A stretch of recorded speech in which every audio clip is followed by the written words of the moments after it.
संजू एक नाम है जो क्रिकेट के दुनिया में पिछले 2-3 सालों में इतना सुर्खियां बटोरा है कि किसी सीरीज के लिए इनको तो 15 या 18 सदस्यीय स्क्वाड में रखा जाता है। लेकिन जब बात प्लेइंग 11 की आती है तो फिर वहां इनको नामो निशान नहीं होता है। और जब भी भविष्य में दुर्भाग्यशाली खिलाड़ियों का नाम का सूची आएगा ना, तो उसमें संजू सैमसन का नाम जरूर आएगा, क्योंकि सबसे बड़े दुर्भाग्यशाली खिलाड़ी है ना, वो है संजू सैमसन ही पिछले 2-3 सालों में।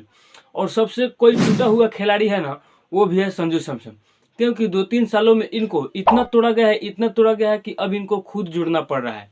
बताइए, अफगानिस्तान के खिलाफ पहले T20 मैच में इनके स्थान पर जितेश शर्मा को मौका दिया गया।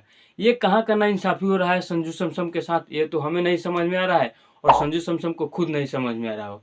क्योंकि संजू सैमसन इससे पहले जो दौरा खेला था साउथ अफ्रीका के खिलाफ, उसमें शानदार सेंचुरी मारकर वापस आया था टीम इंडिया को जिताकर। और वहीं अफगानिस्तान के सीरीज के लिए उनके स्थान पर जितेश शर्मा को मौका दिया जाता है, जबकि दोनों राइट हैंड बल्लेबाज है और दोनों का काम एक ही है, वो है विकेट कीपर।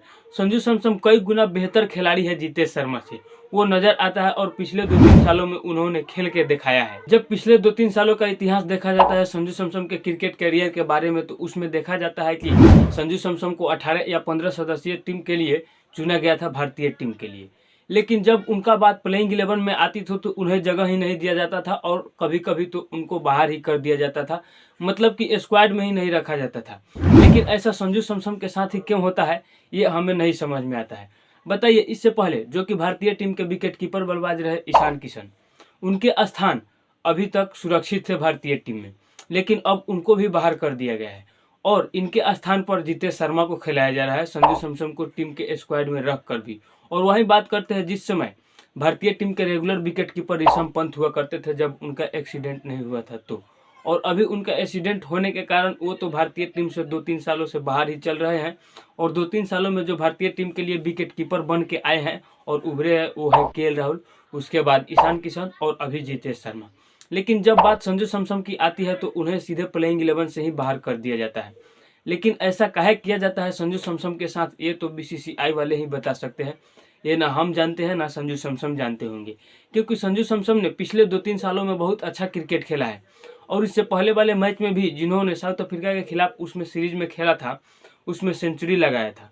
अब इनके अंदर क्या कमी थी जो अफगानिस्तान के खिलाफ पहले ही T20 मैच में इनको बाहर कर दिया गया था, जबकि स्क्वाड का हिस्सा होते हुए भी।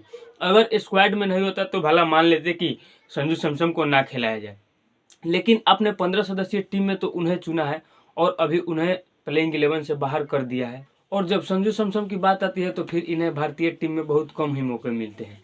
लेकिन अनेक खिलाड़ी हो गए, वो चाहे KL राहुल हो गए, चाहे ईशान किशन, चाहे अभी जितेश शर्मा और चाहे सूर्य कुमार यादव। बताइए, सूर्य कुमार यादव ODI में हमेशा फ्लॉप रहते हैं, तब भी इनको टीम ढोते चलती है।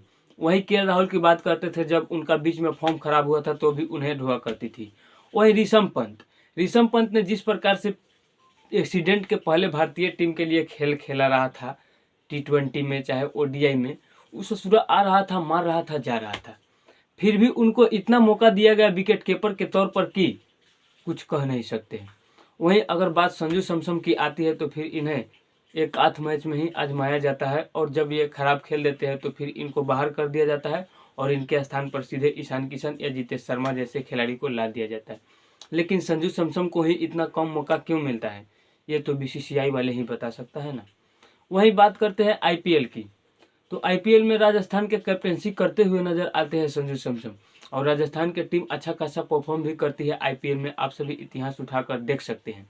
और उन्होंने भी अपने खुद के दम पर IPL के फाइनल तक राजस्थान को पहुंचाया था और फाइनल भी जिताया था। वहां तक बात आती है तो फिर IPL में वो हर साल 4 या 500 से ज़्यादा रन मार ही देते हैं 15-12 मैच में। लेकिन जब बात भारतीय टीम की आती है तो फिर पता ना संजू सैमसन के लेकर का हो जाता है BCCI वालों को कि उनको बाहर ही कर दिया जाता है और सीधे बाहर कर दिया जाता है, ना कुछ सुने साने हुए। पहले T20 मैच में जिस प्रकार से ये फैसला लिया गया ना, उसे देखकर हमें बहुत दुख हुआ, क्योंकि संजू सैमसन जिस प्रकार के खिलाड़ी है आप सभी जानते हैं और जितेश शर्मा अभी भल के युवा खिलाड़ी है और उनको टीम में मौका मिल जा रहा है, लेकिन फिर संजू सैमसन जो रिस्पेक्ट बनाया है भारतीय टीम के लिए उनको दिया ही नहीं जा रहा है। हाँ तो दोस्तों, आप सभी को क्या लगता है जिस प्रकार से संजू सैमसन को भारतीय टीम के सीरीज के लिए स्क्वाड में तो रखा जाता है लेकिन प्लेइंग 11 से सीधे बाहर कर दिया जाता है। इस पर आप सभी का क्या विचार है, आप सभी कमेंट करके जरूर बताइएगा।